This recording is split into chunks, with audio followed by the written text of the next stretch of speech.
The Eagles on 1st and 10. They're ready to roll.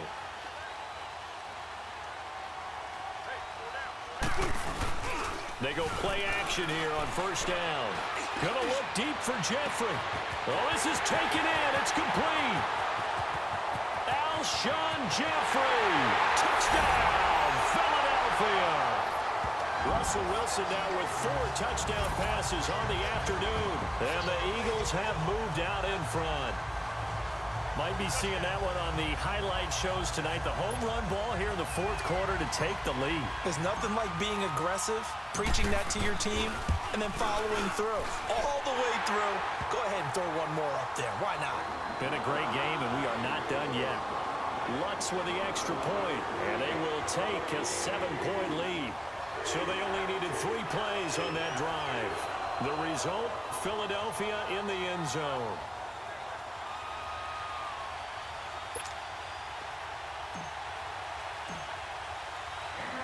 Lutz now to kick this one away. This is fielded a couple yards deep. And he'll wind up getting an extra couple yards here for his trouble as he'll bring this one out to the 27. And now Indianapolis set to take the field. And a tight game after punting last time. See if they can get something going on this drive. As they head to the field now, with the game this close, you got to feel there's a sense of urgency for them going on offense right now. But they have to do it without letting panic creep in and affect their play. Throwing on 1st down, but this one winds up to be incomplete.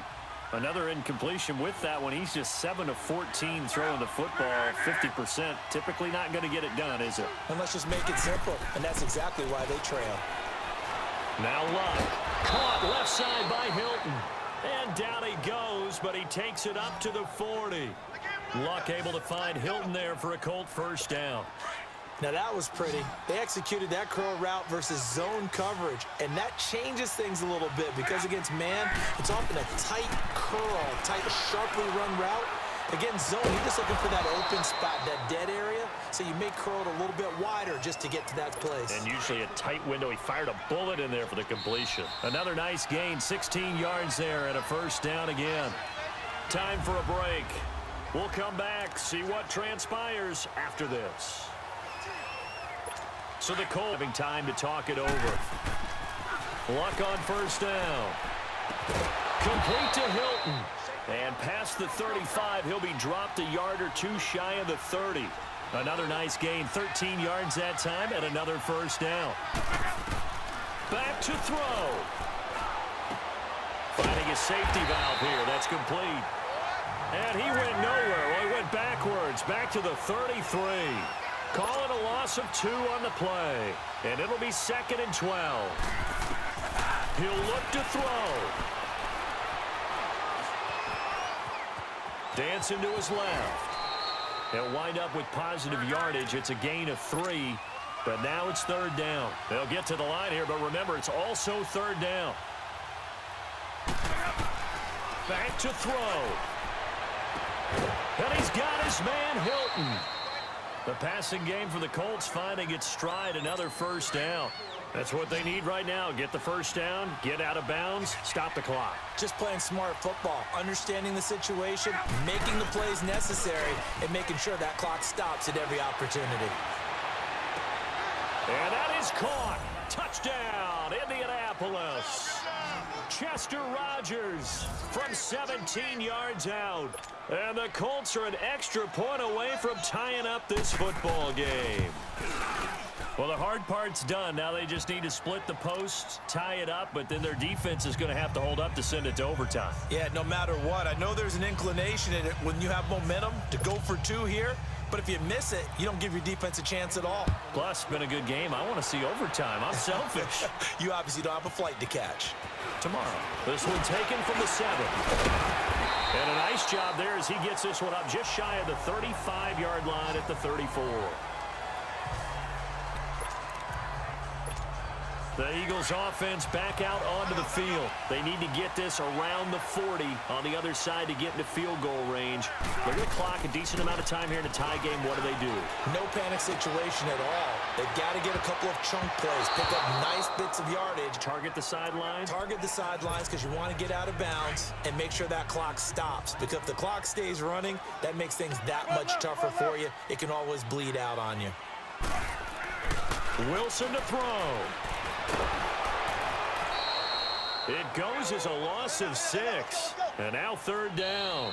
The Eagles going to take the first of their timeouts as they'll stop it with just over 40 seconds to go in the game.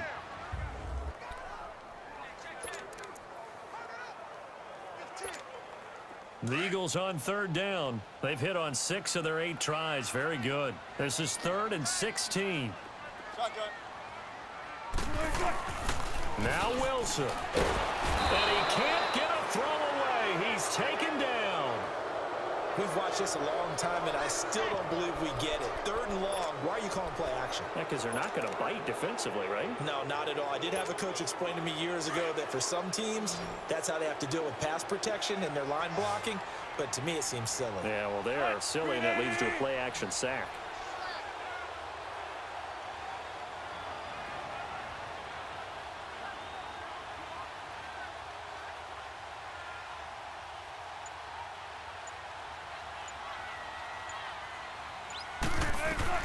They're going on 4th down. It's Wilson. He'll let it go deep for Beckham. It's caught inside the 25. So 4 quarters wasn't enough, and we are off to overtime. Don't change that dial.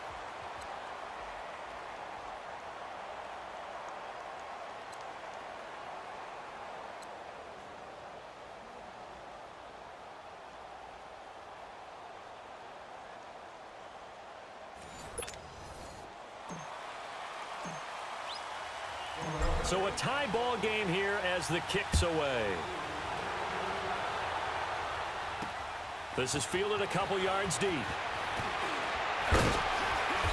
And he's up past the 20 to the 22-yard line.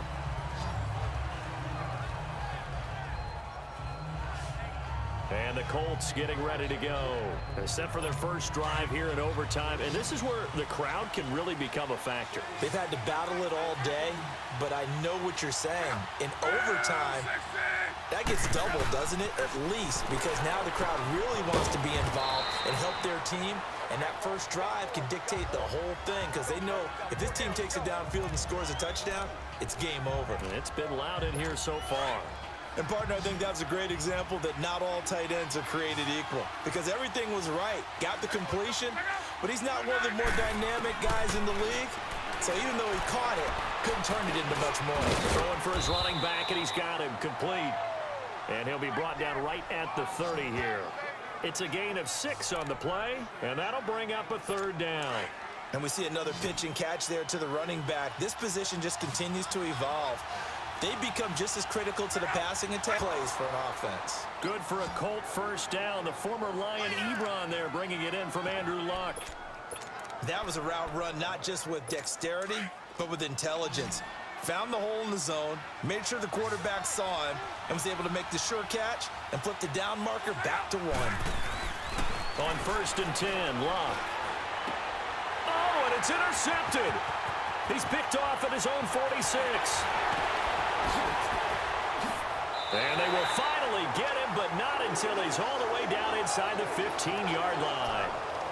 A costly mistake here in OT.